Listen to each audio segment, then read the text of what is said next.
السلام علیکم ورحمۃ اللہ وبرکاتہ۔ حضرات گرامی،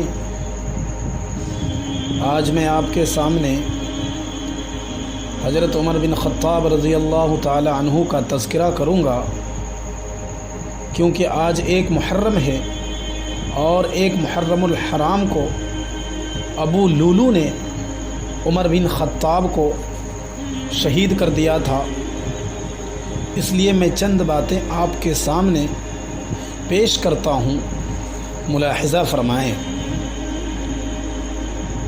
آپ کا سلسلہ نسب اس طرح ہے: عمر بن خطاب بن طفیل بن عبد عزہ بن رباح بن عبداللہ بن زراح بن عدی بن کعب بن لوئی۔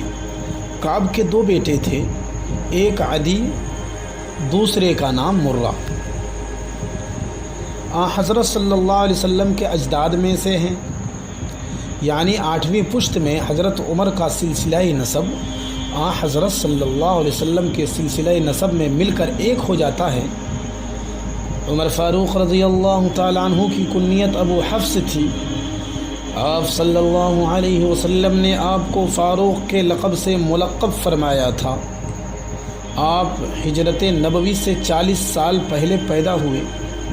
لڑکپن میں اونٹوں کے چرانے کا مشغلہ تھا۔ جوان ہونے کے بعد عرب کے دستور کے موافق نسب دانی، سپاہ گیری، شہ سواری اور پہلوانی کی تعلیم حاصل کی۔ عہد جاہلیت میں بھی اور مسلمان ہونے کے بعد بھی تجارت کا پیشہ کرتے رہے۔ فاروق اعظم رضی اللہ تعالی عنہ اسلام لانے سے پیشتر بازار عکاظ میں، جہاں سالانہ اہل فن کا اجتماع ہوتا تھا اور بہت بڑا میلہ لگتا تھا، اکثر دنگل میں کشتی لڑا کرتے تھے اور ملک عرب کے نامی پہلوانوں میں سمجھے جاتے تھے۔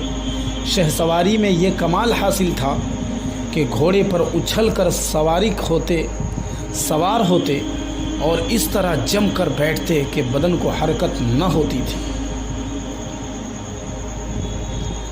اسی طریقے سے حضرت صلی اللہ علیہ وسلم کے بعثت کے وقت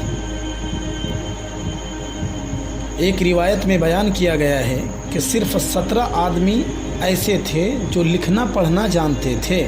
ان میں سے ایک عمر بن خطاب رضی اللہ تعالیٰ عنہ بھی تھے۔ آپ 40 مسلمان مردوں اور 11 عورتوں کے بعد اسلام لائے۔